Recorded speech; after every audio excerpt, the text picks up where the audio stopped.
to sort of have an emergency, need to go somewhere, you can always watch the recording, which will be uploaded to Canvas. Okay, so just a quick overview. Week one will be identifying the shortcomings of land use regulation systems in the Philippines. So we have, let's see, topics will be CLUPs or Comprehensive Land Use Planning in the Philippines, the proposed National Land Use Act, and we have our material resources here, which will also be updated in Canvas. Senate Policy Brief, Raimundo article, and then the NBCP 2004 IR rule. So that's the general gist of our session for this morning and the afternoon. I think we'll also have a lunch break in between because like we're 11:30 to 2:30. Some of you may be working and also need that maybe like a 30-minute lunch break in between. Next, for next week, we'll have explain how urban sprawl becomes an agent of social injustice. So this one I'm a little bit more familiar with. It's a very big issue today. So we have our reading materials here, and then we'll also be looking at trying out QGIS.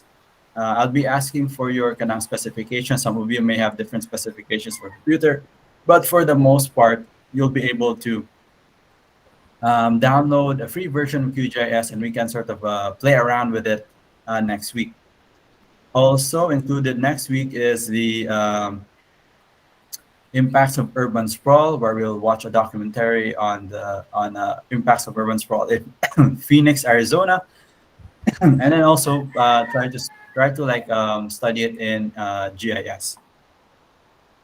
For week three, we have concentration of poverty and urban inequality. So using a GIS map, we'll look at medium incomes of barangays across a town or city. The issue now is I don't think we have the updated median incomes, but I'll ask the department. So usually it's someone knows where that is. Then in week four, we'll have analyzing how various growth management tools curb urban sprawl and influence the quality of urbanization. So this looks at what they call this.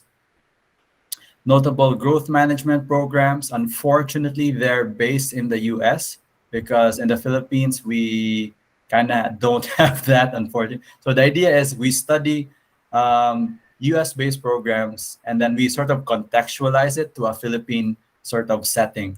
The issue is that my predecessor and mentor studied in the US, so he's using US sort of techniques. I'll try to bring in what I learned from Sydney and sort of like combine that both. And then week six, we have, what do you call this? Logic and examples of impact fees. So these are the tools. You have growth management efforts, you have impact fees, transfer of development rights, the urban growth boundary, protecting environmental and natural resources, etc., etc. So this goes all the way down to week 14. So the activities are listed here. We'll switch up between GIS and also like just simple like writing and essay writing, determine possible ending. Sometimes we will also just do it through discussion or and maybe a few group works. But I don't think we need to do group work since we are only 14 in this class. So everyone should have time to like discuss and share questions and learnings. And then our sort of final submission is to develop a growth management program for a selected town or city. So consultations will be undertaken. So some of you are not here, so we'll do it online. But I find that doing consultations face-to-face is really more productive. And with the easing of health restrictions, we should be able to use our classrooms in the Talamban campus. For midterms, we'll just see how far we progress. In my experience, this is the second time I'm teaching this subject. People get a bit hung up on the GIS program, so that might take a bit of getting used to. Our midterms is in March, so we have like 1 month to sort of practice the program. And maybe you can, some of you may be able to pick it up in a few weeks. But for those who are a bit slow, I will make accommodations for you. QGIS is the free version, and like there should be no problems installing and like applying the software. And then what else? Any questions so far? Not yet. Okay. So we have also some rubrics here. Ah, yes, there's a question. None. Just typing in none. So let's do a quick round of introductions. I see some familiar and new faces. And then I guess we can go according to the order here on screen. So, so it's a bit of a what do you call this? Going back to high school introductions. I'll start off with Hannah Jules. Are you there? Yes, sir. Hello. Hi. Yes, my name is Hannah Jules Doxy Candido. I am an architect. I graduated also in the University of San Carlos way back in 2006. I am now Mm. currently teaching architecture in Northwest Samar State University here in Calbayog, although I'm from Borongan City in Eastern Samar, so that's in the eastern side of the island. Okay, very good. What do you call this? Are you like full time teaching or are you also practicing? I'm we are allowed to. We send letter to the president, so he is allowing us to practice as well because it is crucial to what you call this to teach what we have experienced. Yes. Me, I'm a little bit behind on my practice because I'm absorbed na. I volunteered for too many extracurricular activities. Oh yeah, because actually I just recently been hired in Calbay because this is a new program in the university, but I have been practicing my my profession since 2011 when I passed the board exam up to Dubai in 2014 up to 2017. Mm, very good. Sige. Next on my list, we have Tadrick. Am I pronouncing your name correctly? Yes, sir. All right. Uh, my name is Tadrick Williams. I'm from Alabama. I have a bachelor's in urban environmental studies and a certificate in AutoCAD. Mm, Um, I'm also a certified zoning official. Uh, mm. that's about it. That's okay. So you might be familiar with some of these like tools we're going to be discussing in class. You're based in the US? No, I'm actually in Mandawi. Oh, you're in Mandawi right now. Okay, Yes. interesting. All right, very good. So, Nelson, are you there? Yes, sir. Good morning. Good morning, classmates. I am Nelson Selfaban from Lapu-Lapu City.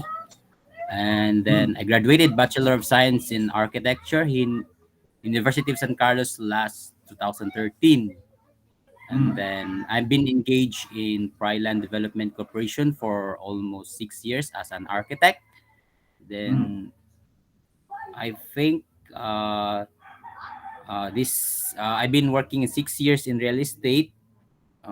This has opened my doors why I pursue this course since housing such as subdivision condominiums uh, greatly have huge impact in terms of our environment. So much of my experience are relevant to environmental concern, such as providing initial studies.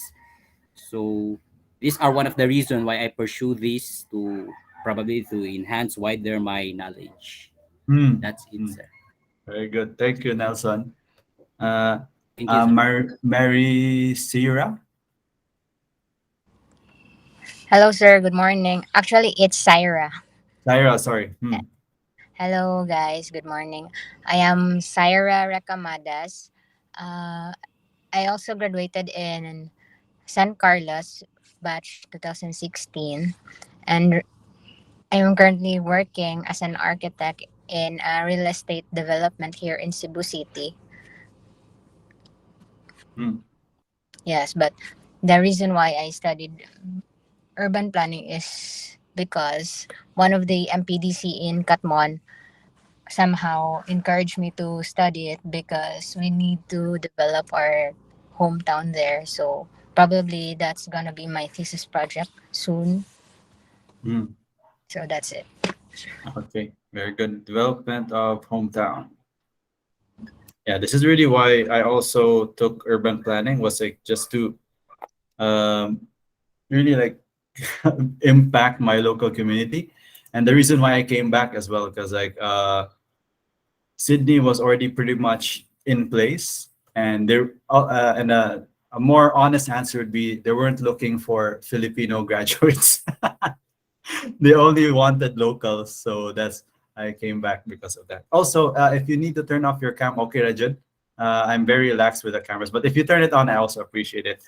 Next, Frances Celine.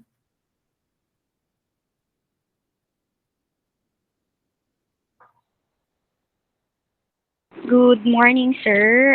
Sorry, hindi masyadong stable ang connection ko. So, I Okay lang, you am can turn off Francis cam. Celine Jane. Hmm, Okay po. It's okay lang po, sir. okay So, I lang, am yeah. Francis Celine Jane B. Baulete, and I'm currently in General Santos City. That's why it's quite hard for me to have face-to-face Yes. consultations or Hmm, yes po. So, I prefer online learning. So, I am currently engaged in teaching profession. So, nasa academe po ako, and this is my first work experience since I just passed the board exam last August 2021. So I've been teaching for already a year, and yes, I'm taking urban design because that was actually most of my experience during college years, even hmm. when I started my apprenticeship. So I got engaged, and I've been interested with it, sir. Okay, very good. Central Santa City and always been interested with urban design. Okay. Joyce Marie, nice seeing you again. Good afternoon, sir. I'm Joyce Marie Kagampang. I graduated in the University of Mindanao in Davao City last 2019, and I took the board exam last June 2022, and now I am currently teaching at the same university, and that's all lang, sir. Davao City based now? Yes po, sir. Okay. I'm just taking note of your cities because we'll be analyzing them later on to finals. Richard, nice to see you again. Hi, sir. Hi, Hello. everyone. I'm Architect Richard Matacubo. Um, Currently teaching professional, also practicing architecture here in our province. So I'm now second year in status on my urban design masteral.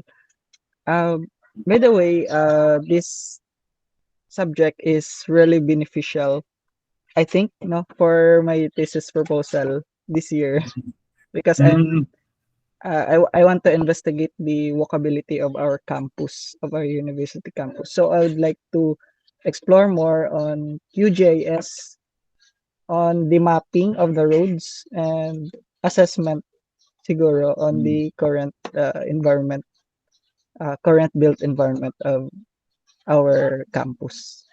okay. Sige. Good. What was the Antique? Bato, Richard, no? Yes, sir. The city, Antique City. Okay. And then we have Roldan, Nino, Briones. Yes, sir. Good morning. Good morning, sir. Good morning, Morning. my beloved classmates. So, I am Rolda Nino Briones. I am from Minglanilla, Cebu. I graduated from Cebu Institute of Technology University last 2018 with a bachelor's degree in civil engineering. So, Very good. currently, I am affiliated with the municipal government of Minglanilla as a planning officer under the Municipal Planning and Development Office. So I am currently taking Master in Urban Planning, and it's my first year, second sem already. So Mm, that's all. Thank you. Thank you, thank everyone. you. Very good. I'm glad we have an engineer here. Okay. And it will be really beneficial for everyone to get some insight. Last time we only had architects. Okay. Go, Kyle Carlo. Hi everyone. Good morning.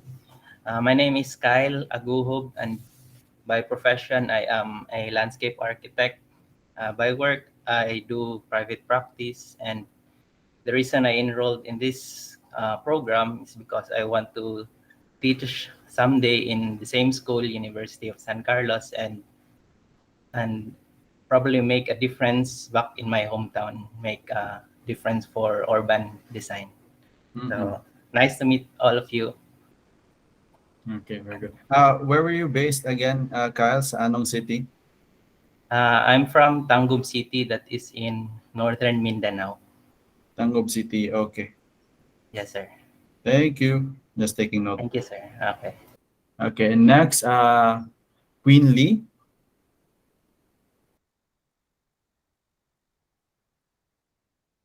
Edralyn. Lou. Maybe her mic is not working. So we'll come back to you later. Hannah Jules, asa tayo mo city? Sa Cebu ba ka? I'm actually situated now in Calbayog, but my thesis I want to tackle in Borongan. Borongan, okay. Yeah. Thank you. So I'll try to cater the topics to your cities, but I also look up your cities in my own time. Okay. Let's see. Okay. I think Queen Lee is having. There we go. Queen Lee, are you there? Hi. Yes. Yes, sir. Hello, sir. Good afternoon. I am Queenly Edralyn, sir, and I am currently the OIC for the CPDC in Tanhay City, Negros Oriental. That is 40 minutes away from Dumaguete. Mhm. And this is also my second semester for the first year of the Masters of Urban Planning. And Hmm. I graduated in Silliman University, bachelor's degree of civil engineering also, sir. So this is very beneficial to me as we are currently updating our CLUP in our town. Okay. Sige. Civil engineering. Very good. So we have two engineers to hopefully like round out the room full of architects. And Tadrick, just circling back to you. What is your current profession? Or what are you currently Uh, practicing? Urban planning. Just urban planning. Are you working alone or with like a firm or the government? No, I actually couldn't get a job without a master's degree in the U.S., so that's why I Okay. came here. Okay. Got it. Okay. I'll cater to your needs as well. Okay. So with that out of the way, let me prepare some slides here. Let's see.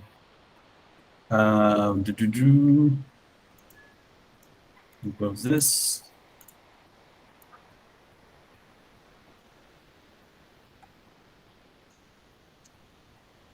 HLURB. Planning principles.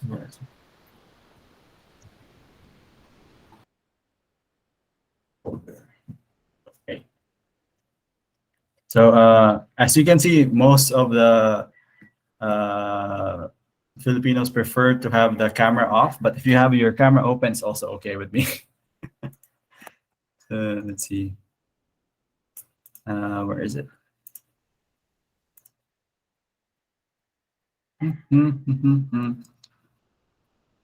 Type.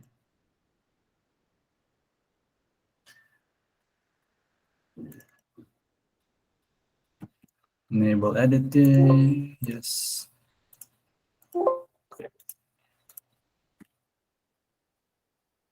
So this is my usual slide for what do you call this? Sort of just my introduction, like first meeting. Basically, my own sort of principles and understandings of urban design and urban planning. So it's just an introduction. It's not really it's meant to sort of complement the syllabus, but sort of let you get to know what I think of urban design and urban planning, so we can have sort of like an understanding as to where we're all coming from. So I'll start off with this one. Share screen. So it should be visible to everyone. You can just confirm using the chat or the microphone. Yes, sir. Okay, Yes, thank you. sir. So I use this in my undergrad class, but I have the same sort of kind of thinking for my postgrad classes as well. So for me, this is labeled Intro to Urban and Regional Planning, but this can also be connected to urban design. So why do we need urban planning and urban design? So this is really because majority, I'm sure you've seen this before, majority of the world is becoming more and more urban. So this is a map of majority rural versus majority urban in the 1950s. So you see big red here, US, Canada, South America, Australia, New Zealand, Europe, and Japan. But when we go 50 years later, 2020, you can see almost maybe like 80% of the world is now majority urban. So this doesn't mean that in those red areas, they're all cities, but in those countries, there are cities that are very dense and majority of people live in those dense cities.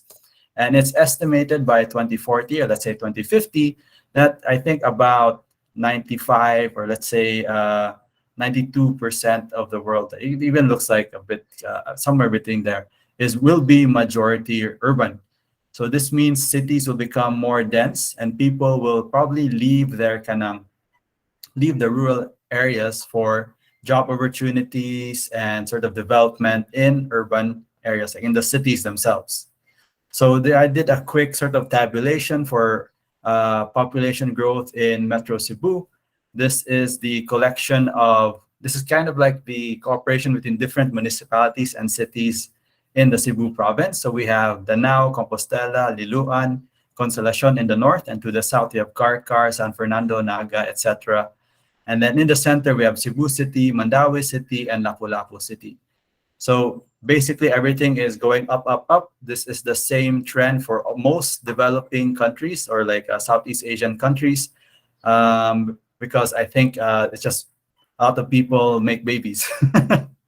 So we have an estimate that all of these municipalities will be about 3 million, a bit smaller than Western countries, but that's still a lot of people. And the big issue with the Cebu province is that because we're an island, there's not a lot of space to develop out. That's why urban sprawl is such a big issue, because we don't want to build into our mountains, which will have a lot of negative environmental impacts and also issues with pollution and sustainability. So in other sort of provinces in the Philippines, we have a similar issue because the Philippines is a group of islands. So we don't have that much space. So what is urban planning? So for me, urban planning is a collaborative process. So we need to work with different professionals and different kinds of thinkers and even educators to create something that is really valuable and at the very least feasible within our local community. So if you're planning to work here in the Philippines, you need to have some connection who's in the government, who's in the academe. So maybe you could find or make a career out of urban planning and urban design. So where does urban design fit in? So urban planning is sort of the big picture. They're thinking about policy making, maps, zoning maps. In urban design, it's the application of those policies that are created in urban planning. It's also possible for urban design to influence urban planning. So an easy way to think about this is urban design is the street level, and then urban planning is like the city and like regional level. So it's also possible that small developments at the street level can influence planning policies for the city or like the town. So it goes both ways. So that's why I really consider it's supposed to be ongoing. It's always changing. And then collaborative. So the key thing here is that you need to understand the people in that area.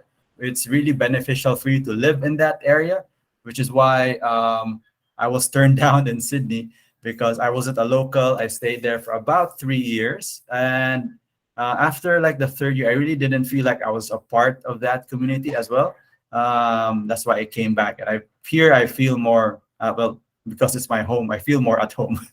And then the process part of the urban planning is really just what we're trying to figure out in this class. What are the different steps and tools to create these projects or policies that we want to apply in our kanang local communities. Okay, so here's a simplified scope of urban planning.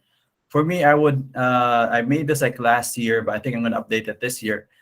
Physical, economic, and social factors. After this past year, I feel like we can simplify it even further to physical and socioeconomic factors, because in the Philippines, there is the physical guidelines, the comprehensive land use plans, and the socioeconomic guidelines, which are the development plans. So the physical, as the name suggests, talks about where the boundaries are, where you're supposed to and not supposed to build. The socioeconomic aspects talks about demographics, where is the population growing, where is it moving, what are the laws in place, policies that need to sort of be changed or improved or maintained depending on the local context. So you can think of it as a diagram over here, where whenever you're given a project, very simply, you define the place and identify the stakeholders, like what is your project boundary, how big is your area, who are the people living in that area, and who will be affected by your project. And then you will evaluate the space and identify the issues, meaning in your project lot, what are the strengths and weaknesses, try to take advantage of what's there, and then you will place a vision and then do some short-term experiments or feasibility studies. In our case, it will be our thesis, and we won't have a lot of time to reevaluate or kanang experiments as much. What we try to do in this course is teach a student to create a sort of rational plan and then defend it against a panel. And then when you graduate, you should have all the knowledge you need to practice as what we call a environmental planner here in the Philippines, and abroad it's called planners. In Sydney, they're called town planners, but it's basically the same job. And then this is how I would sort of modify this diagram. So I believe that urban planning and urban design is cyclical. So it's always turning around, so it's ongoing. And then it really depends on the difference between urban design and urban planning is also a difference in scale. For urban design, it's really similar to architectural site planning because I handle a lot of architects. So identifying stakeholders in site is just like who are the people on the site, what are the strengths and weaknesses of the site, you create your vision, and then you monitor and evaluate. And then when you get to urban and regional planning, it's the same step, but at a bigger scale. So for those architects here, what are the elements of a site development plan? That's your open space, your like vegetation, your circulation, how do people move around the site, and then of course you're building your building footprint. In urban planning and sometimes also urban design, you have your open spaces, your natural reserves within the city or town. You have your public parks. In the Philippines, we don't have a lot of public parks, so we try to make use of what we have, maintain and improve what's already there. Circulation, we're talking about transportation infrastructure. So some of you might be interested in like the bus rapid transit system, trains, and also unconventional modes of transportation. Like in the Philippines, what's very popular are the Sikat drivers. So the issue is that there's really not much regulation, like how many people can ride on motorcycles, how many people can ride on cars. That's the big problem with like urban and regional planning in the case of transportation. And then finally, instead of just buildings in architecture, in urban planning, urban design, we're looking at the urban fabrics, like the whole everything that's built in that area. So for example, if you're in urban design, you'll most likely be working with street development, street design, public space design, and sometimes you'll also get to handle subdivision or kanang housing projects. So you'll need to look at city zoning ordinances, water, where does the water come from, where does the waste go, communications, telecommunications supply, where does it all connect? So that is the difference between what they call this. urban design and urban planning. Basically, in urban planning, you're looking at larger things, more general, but still pretty detailed. In urban design, you're looking at street level, everything to do with that particular street. You need to make sure everything is working and according to the vision you and your team sort of put forth. And then just a quick sort of review here for those who were under me. I showed this slide before. Well, it's a good idea to really define what an urban area is. In the Philippines, it's any barangay, basically a small town with a population size of 5,000 or more. It can also be a barangay if they don't have a population of 5,000 or more, a barangay with at least one establishment, like a business establishment with a minimum of 100 employees. And then finally, it can also be a barangay with 5 or more establishments with 10 employees, meaning 50 workers, and 5 or more facilities. It doesn't really say what kind of facilities. I'm guessing like schools, what they call this. Anything that's kind of not residential within a 2-kilometer radius from a built barangay hall. In the US, it's a bit more kind of specific. Urbanized areas with 50,000 people or more. Urban clusters are areas at least with 2,500 people, but fewer than 50,000 people. And then an urban block has a density of 1,000 people per square mile, which is about 386 people per square kilometer. I think there was a question. I'll check here. When you get the time, would you mind uploading this part? Yes, I will. So they will be there. So I'm a bit late catching up, but I can tell you that my previous students got all of their references and PowerPoints. Okay. So next is Australia. We have what we call the urban mesh block. So a population greater than or equal to 45% of the total population and a dwelling density of greater or equal to 45 dwellings per square kilometer. So within a specified area, like a city, if that sort of block has 45% of the total population of that town or city, that will be classified as urban. And then another, if you notice, there are several different definitions because in urban design and urban planning, there's a lot of what my mentor used to call it depends. So it depends on the situation, the local context. So there are different, we're lucky we only got 3. Sometimes we'll get more definitions in the more bureaucratic sort of countries. Another definition for Australia is population density greater or equal to 100 persons per square kilometer, and a dwelling density greater or equal to 50 dwellings per square kilometer, etc. And the last one here is population density greater or equal to 200 persons per square kilometer. So if you see here, the common trend is that it has to be a specific number of people within a specific boundary. You can't measure density if you don't have an area. So in Australia, they really like to use density. In US, also density is a big factor.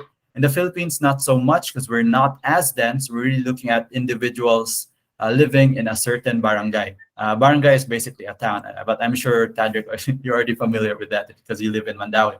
Anyway, so we have a sample zoning map here. This is more for the urban planning course, but in each country, they have their own specific set of colors. So it's a good idea to be acquainted. Those who work in government and the academe are probably familiar with these color codes already. Blue for institutional, yellow for residential, red for commercial, purple for industrial, and green for like agricultural or kind of open parks. And then gray for sanitary landfill, and some pink for like a tourism zone. So, but this depends also which city you're in, and they might have different sort of zones, but the colors will be more or less the same. In Australia, housing or residential was red, and then commercial was blue. I forget what yellow was, but they have also a different color system. In the US is also, I think the US color system is similar to what we have here in the Philippines. Okay. So again, I wanted to highlight that urban planning focuses on the 2D, so policy making, and then urban design is another way to think about it is the space between buildings. So it can be a street, it can be a public square or plaza. So that's how we define what urban design is. And then sort of like a short history.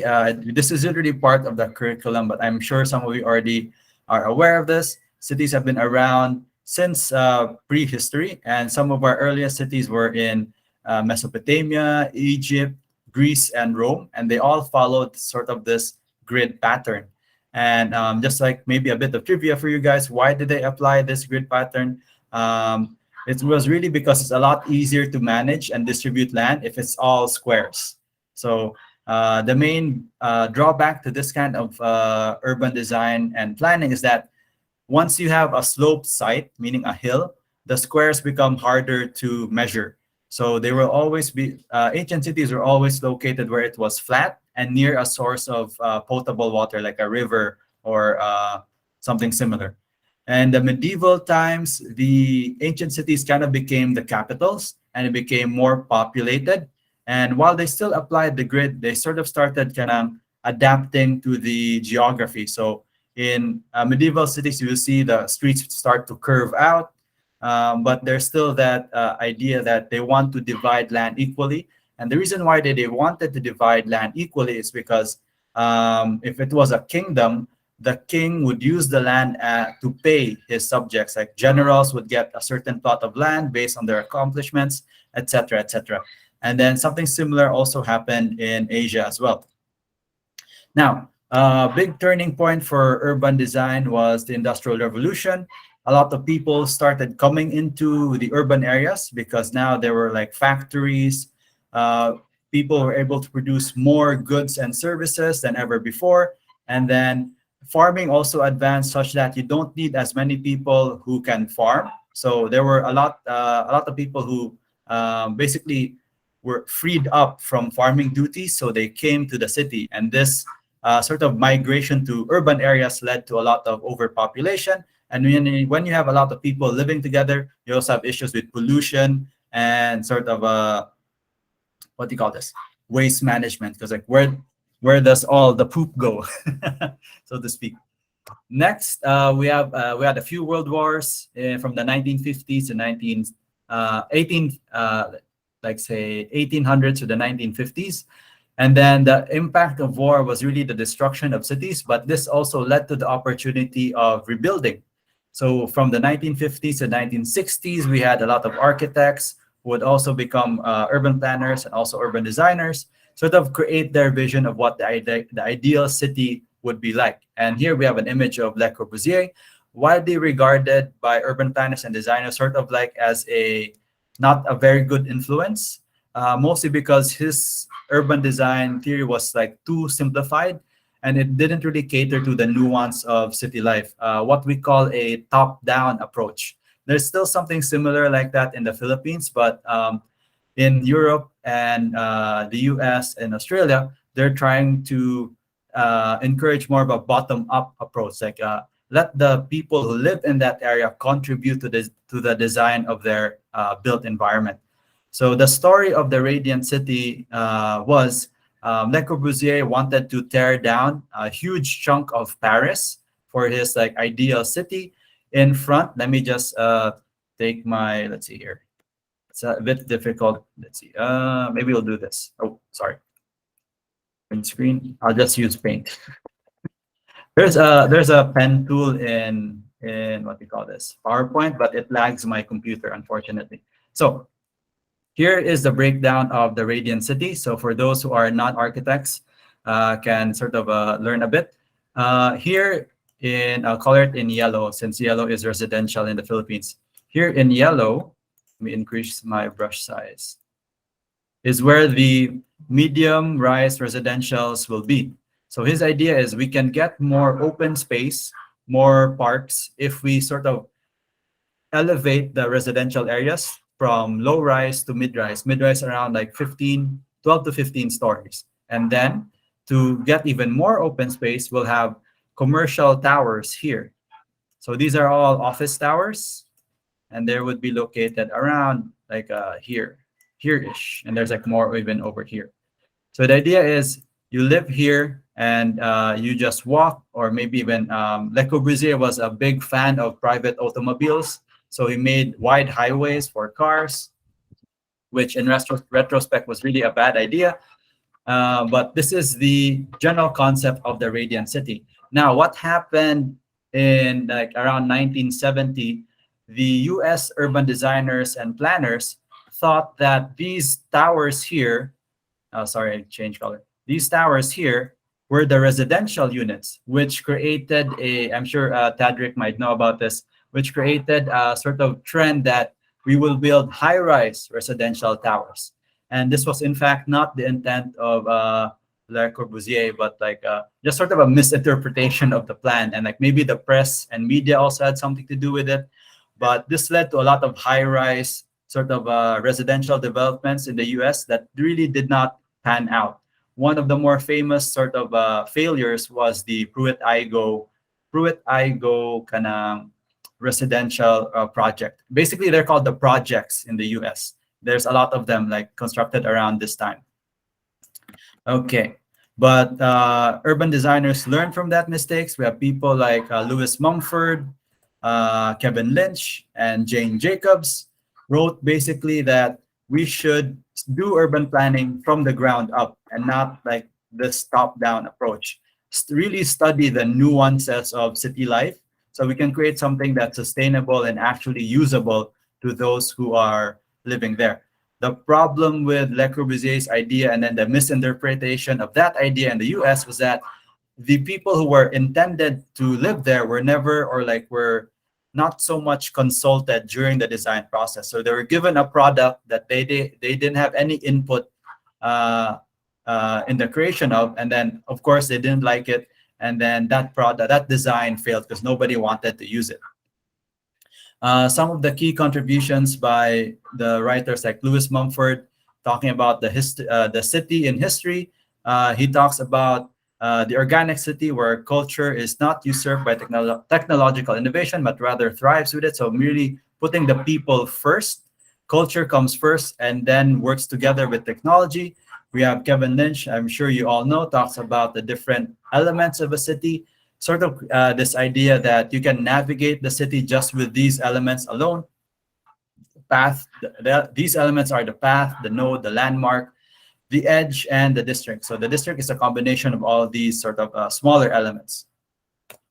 And then Jane Jacobs, who wrote The Death and Life of Great American Cities, who opposed large-scale urban renewal programs and also a lot the highway development programs in the US during the 1950s up until like the 1970s.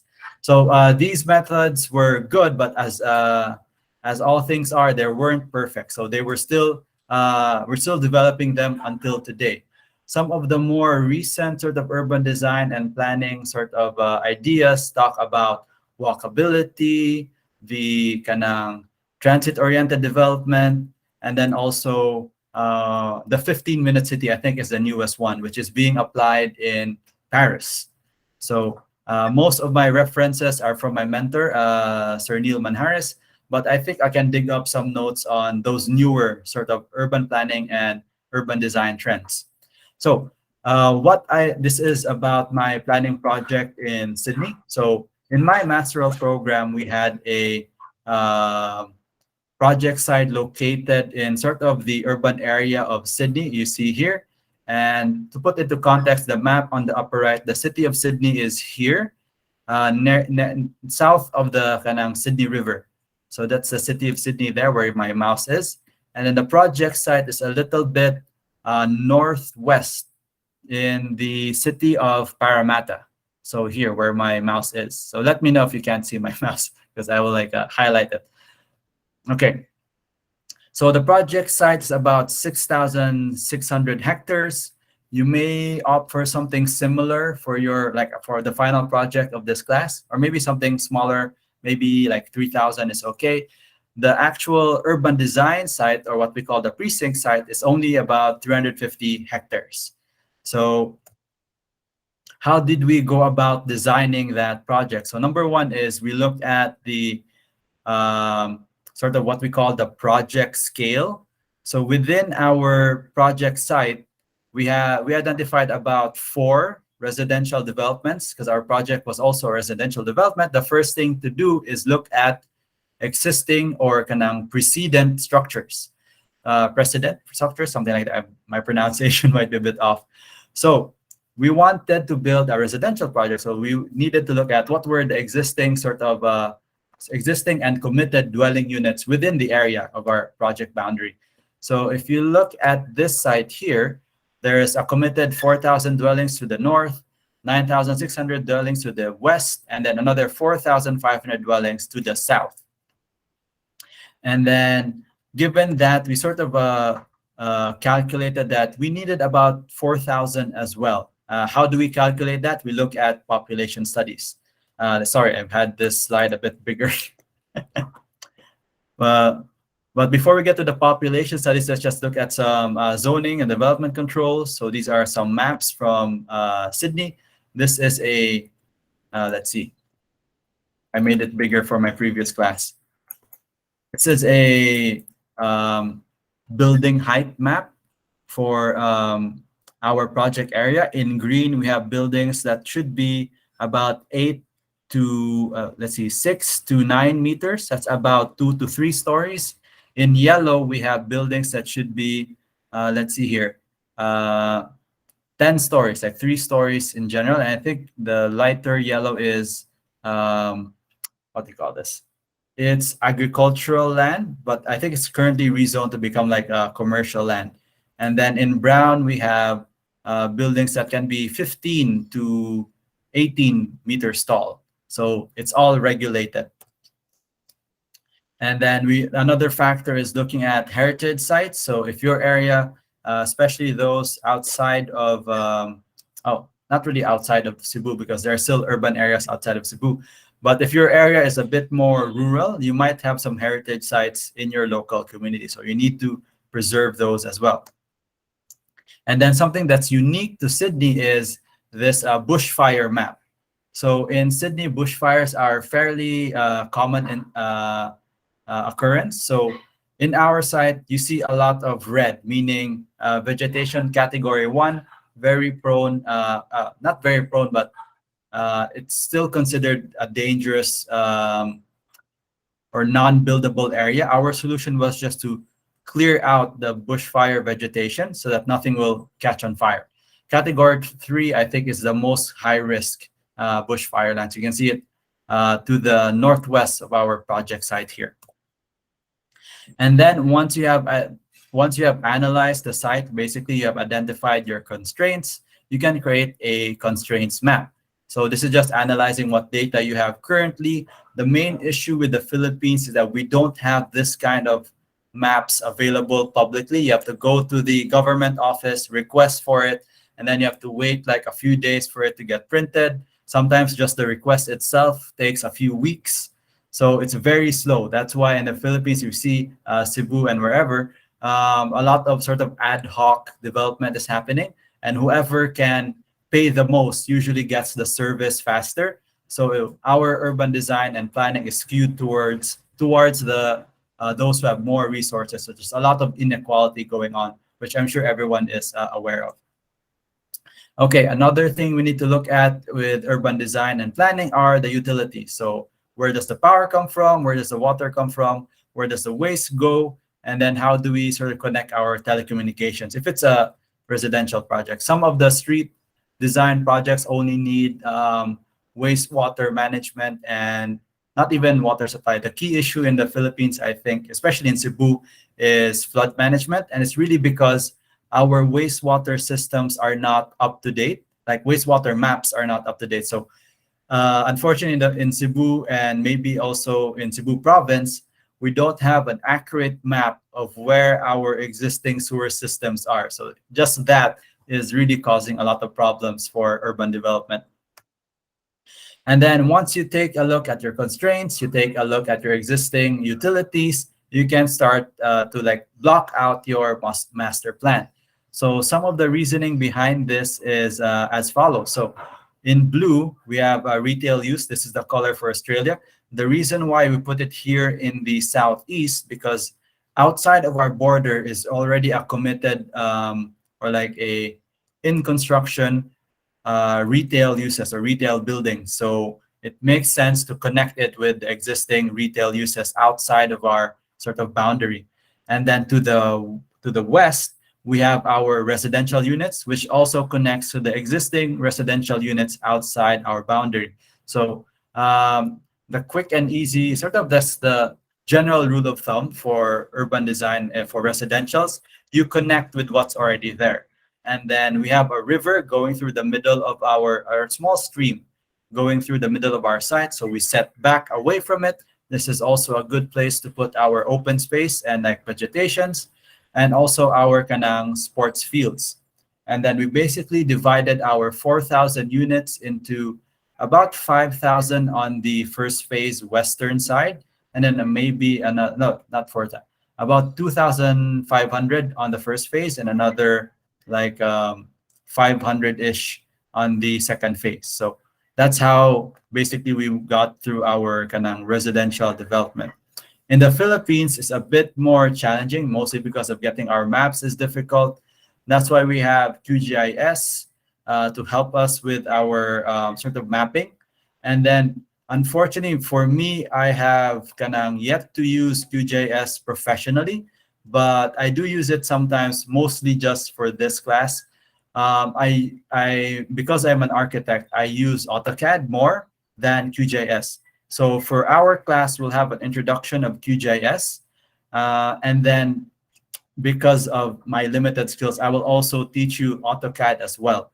So AutoCAD is, for me, is something that I'm more familiar with. Unfortunately, I really tried to learn more QGIS. It just doesn't come up when you're in the academe. And as a also practicing architect, I just use AutoCAD more. So that's something I have to ask for your patience with. QGIS has a lot of new sort of elements that's constantly changing, and I'm still trying to brush up on that as well. So our residential map also included zoning similar to the Australian standards, transportation map over here. So our idea or the concept behind these circles here, they are about 400 or 500 meter radius. And why did we say 400 or 500 meter radius? Because this is the proven sort of comfortable walking distance for US or Caucasian-based communities. Or because in the Philippines, physically we're a lot shorter and our climate is a lot hotter. So that walking distance, that comfortable walking distance would most likely be reduced from 500 meters to maybe like 250 meters. But in this map on the upper right, we just went with 500 because a lot more comfortable, a lot cooler. And we built our bus routes and bike routes around that. So wherever there's a bus stop, you're about a 5-minute walk away from any residential unit. So that's how you create like walkable sort of communities, making sure there's a bus route, a bus stop within walking distance from every residential unit. So basically we just had a bunch of these circles, plotted them on the map, and then you can estimate now where will your bus stops be. You can do this in QGIS, and you can also do this in AutoCAD for those architects who are familiar with that. QGIS, the benefit of QGIS, it can store a lot more data at a smaller sort of file size. So it's very usable for non-architects and especially government offices, because they don't have the same hardware as us in the private sector. Because I think the biggest issue with Philippine governance as well is the the transition from paper documents to digital documents. And if you go to a barangay hall, I think it's good that you can see a lot more computers there, but there should be a computer for everyone. In my local barangay hall here, we're still using a lot of paper. I live in Talamban, and our Talamban barangay hall, the first thing you do, for example, I recently got married, so I need to ask for a certificate of residence, and I had to talk to the person. She gave me a piece of paper. I had to sign that piece of paper. That piece of paper goes to somewhere at the back, to some guy with a computer, and then finally it gets printed out. So it's really hard for that process to be digitized because we still need that piece of paper. Next, we have some cycling routes here. Basically, your cycling routes, the main sort of factor for safe cycling routes is really locate them where locate them away from vehicles, and make sure that where there are cyclists, you keep the minimum sort of travel speed to like 30 to 40 kilometers per hour. Anything higher than that might be a risk to the cyclists and the pedestrians. And the good thing with adding cycling routes is this also protects the pedestrians because you're removing high-speed traffic. So notice that our cycling routes are in the periphery. The big issue here is the mistake that we made is we located our cycling routes kind of next to the bus route. So it would have been better if they were away from the bus routes, because the buses travel much faster and you don't want that kind of traffic intermingling in your residential projects. So moving on to sort of like an urban design project I'm familiar with is the CBD and Southeast Light Rail project in George Street, Sydney. So this is in the heart of Sydney. On the left side, you have what it looked like before. So a lot of buses and cars, very congested, and a lot of people walking, in between the cars and the buses. And then the proposal was kind of announced in around like 2018 or early 2019. And the idea was to remove all of, not really remove, but relocate the private vehicles and buses so that there will be a mass sort of public transportation in the form of a light rail. So you see the renders here on the right. So we have a map here. This is the City of Sydney map. The boundaries and like governance in Australia is a bit different from the US. It's more similar to the UK because it was once a British colony. So you see here the whole route of the light rail. So this is more urban design and transportation planning. And the section I mostly walked around in or like experienced was this section from Circular Quay in the north down to Central Station here in the south. And sort of one of the key stops for this light rail was the Sydney Town Hall, basically the equivalent of a Philippine barangay hall, but it's a lot bigger and a lot fancier. So the total track length is 12 kilometers. This section in George Street, this is highlighted in yellow here, is about 2.6 kilometers. Total project cost is about 2.2 billion Australian dollars, which equates to about 78.7 billion Philippine pesos. So what do you call this? The timeline was December 2012. Government decided to build a light rail. So I was off. It was actually 2012 that the idea was proposed. And then it opened in December 2019. So that's about 7 years of like from project proposal to project delivery. And then here are some features of the light rail. Along the light rail, they have street trees, some details of the street trees. This will be the realm of the landscape architect and also the urban designer. Like defining what's underneath these trees, you need to have, compacted soil. You'll also be running your telecoms, water mains, gas lines, drainage trench, and also existing stormwater and other sort of utilities that's existing on that side. You need to consider that when you're making street trees or like a street tree section of your urban design. And then they also proposed a sort of pavement design. This is definitely the realm of the urban designer now, so, and maybe also a bit of the landscape architect as well. But they did not push through with this. Most probably because of budget reasons. Because this is a complicated design, a lot of differently sized tiles, and which will require a lot of additional work.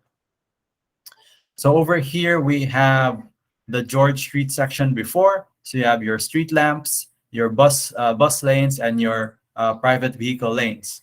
So they have been relocated. So you have your two-way light rail with some street trees and open air sitting and dining for the commercial areas.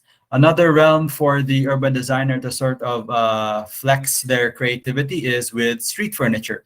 So you can design seating areas, water dispensers, even lamp posts. This can also be, if you're interested in that, this can also be your future specialization. Now, going back to the Philippines, one of the major sort of movements in the Cebu province, and also I think Iloilo as well, are bicycle workshops or bicycle, the integration of bicycle lanes in urban areas, mostly because majority of the population in Cebu province and the Philippines, they really can't afford cars, so they have to use public transportation.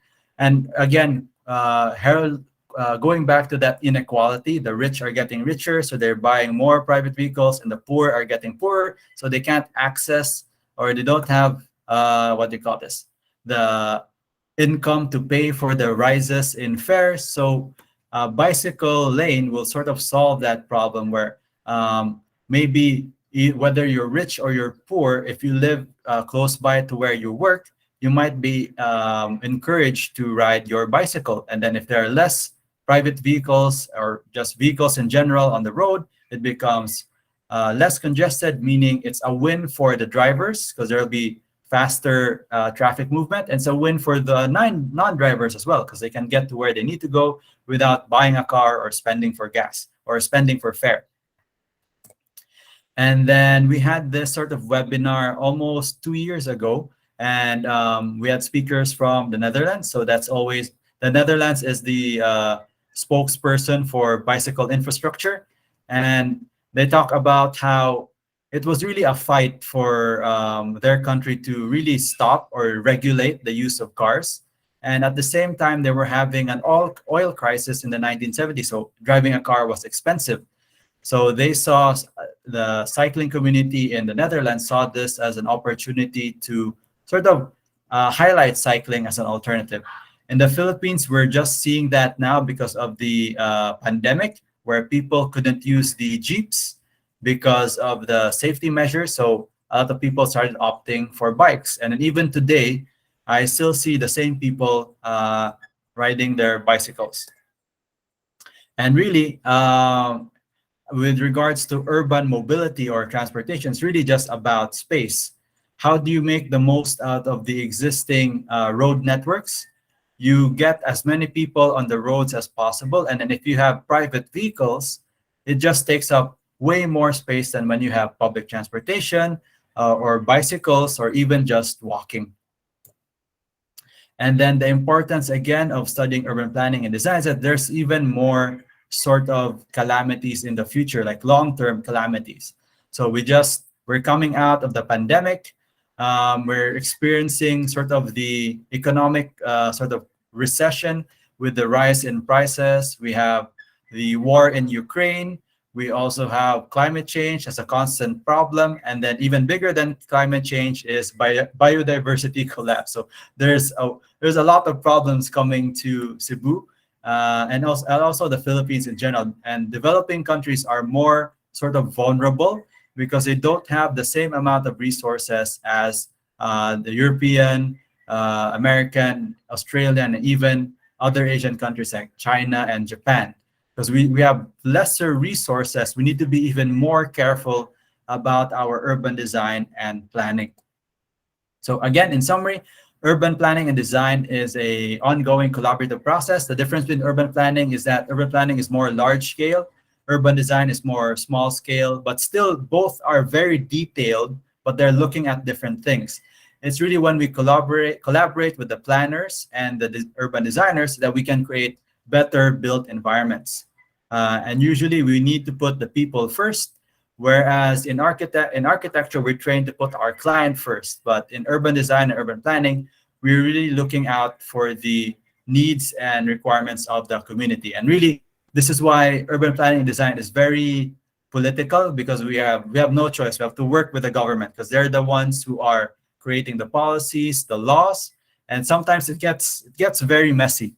So you'll be dragged into, I'm sure those who work in the government already know about this, you'll be dragged to the different sort of controversies and like issues with politics, but that's just the nature of the job. Okay, it's 12, that's pretty much my introduction. It's 12:46. We're until 2:30. I think we can do a quick lunch break. I'll stop recording here.